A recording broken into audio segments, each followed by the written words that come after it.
All right, let's see what I can do here in terms of a preview. I'm pretty tired, but I don't know. It's just been a couple of days, or it feels like it's been a couple of days, even a few days since I've really done anything channel wise, and I really want to.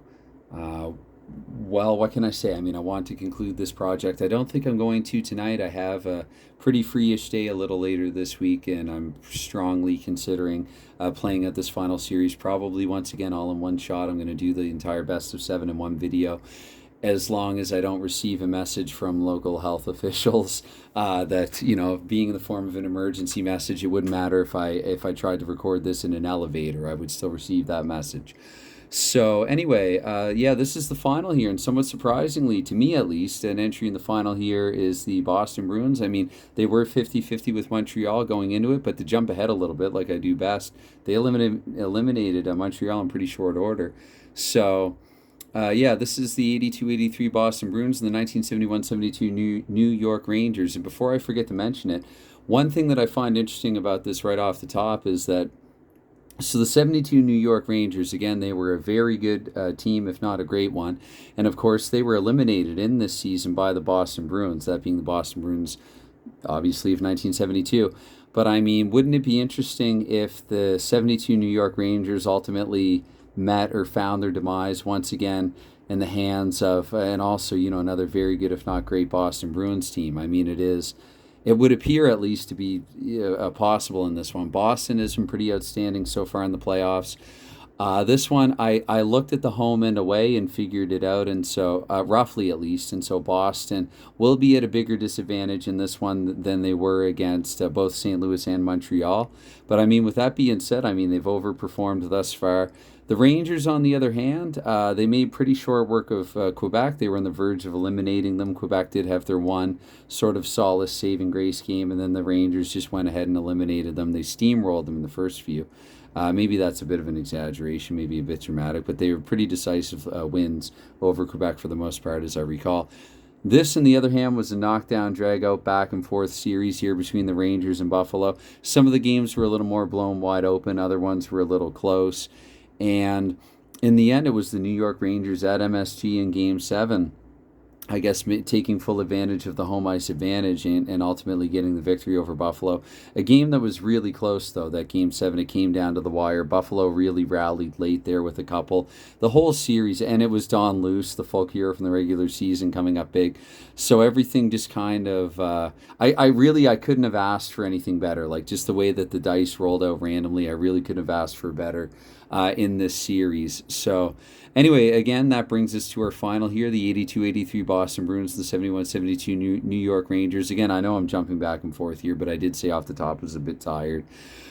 Boston here, they finished the regular season portion, a 32-game schedule with a record of 15-14-3, so slightly above 500. What I meant to introduce this with is I'm just going to go over, kind of briefly recap how they got there, or how they got here, rather. But I was also going to say right off the top as well, I was going to do like a joke that Shannon, the hockey guy, has done once or twice, where he just shows you a whiteboard, a marked up whiteboard, and just said, yep, there it is, and thank you, and or he just thanks viewers twice or whatever normally.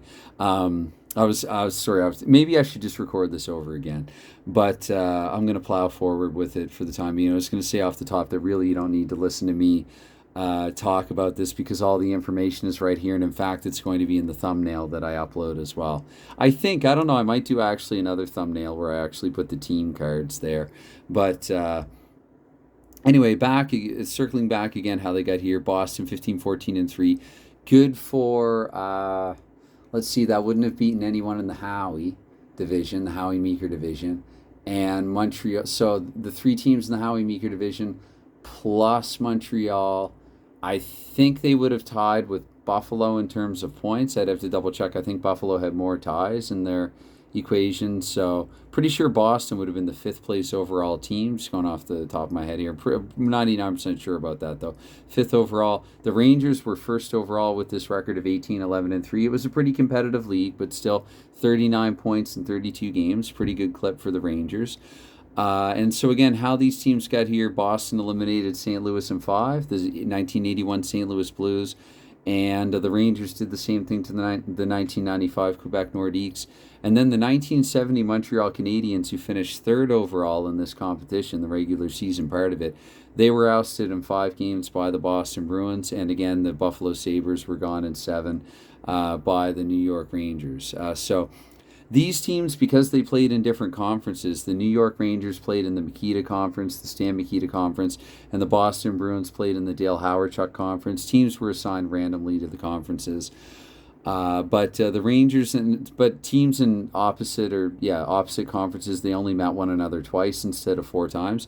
So first off, in Game 88, it was the Rangers narrowly defeating the Boston Bruins by a score of 2-1. In that game, Ted Irvin, thank you for that, Michael Owens. Ted Irvin scored one of the goals here. So interestingly, Irvin, again, only 6 goals in the regular season.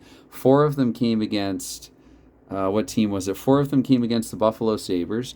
And then 1, so 5 out of 6 basically came either against Buffalo or Boston. So Irvin scored one of New York's 2 goals in this game. Brad Park, the other one. And Brad Park, I put the asterisk by his name to remind myself that Park will actually be playing for both teams in this final. So if you want to make an incredibly safe prediction on who will win this, it will be a team of which Brad Park is a member, a player for that team.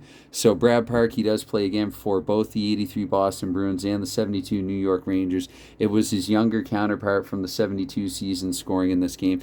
And Rick Middleton, who led the Redemption League. I didn't write that down, and probably I could have put that in the center there, Redemption League.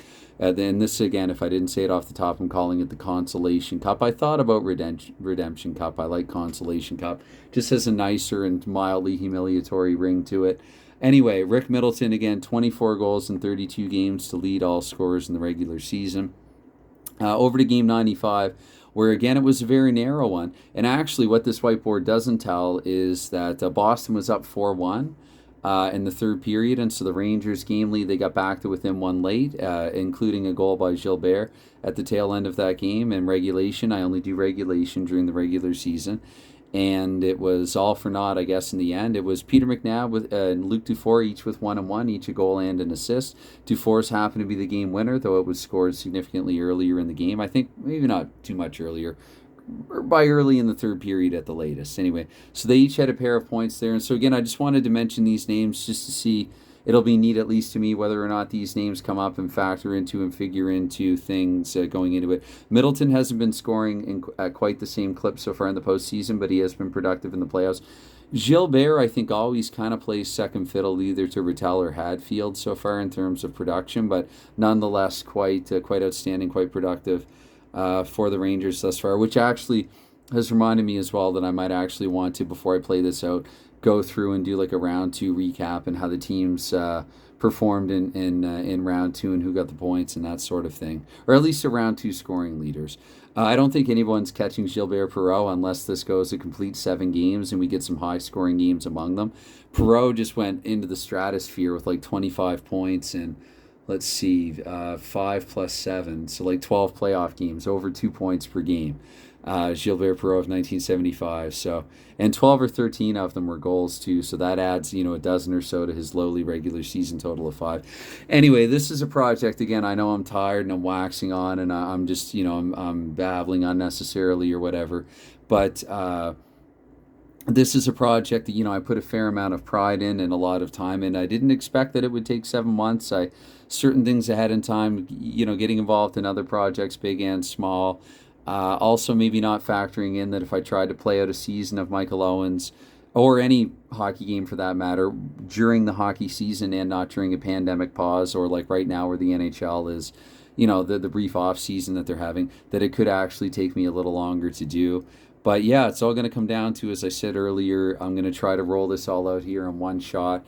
And this is, this is it. This is what it's come down to. So the 72 New York Rangers, not very surprising to me. The 83 Boston Bruins, maybe a little more so. But to their credit, I mean, even if it was a weaker division, they did finish. Someone had to come in first overall in that division. It was indeed Boston. They did earn that division winner's slot going into the playoffs, which I think may have benefited them in round 1, though the 81 St. Louis Blues, hardly an easy out. The 70 Montreal Canadiens, hardly an easy out. So we'll see if they can I guess if what has become a bit of a Cinderella story now for the '83 Bruins, if it can continue here in the final against the New York Rangers, I guess if I were to cap this with a prediction on the series, New York 6 is what the little voice in my head just said. So I think Boston might do a thing or two to make it interesting. But yeah, something like a New York and 6 type verdict would not surprise me. But with that being said, I mean, once the dice drop and things roll out, pretty much anything can happen. And that is, again,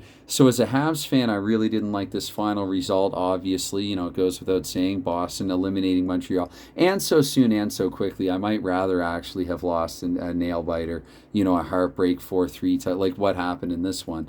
But I mean, that's just not how the cookie crumbled. Again, that's not how the dice dropped.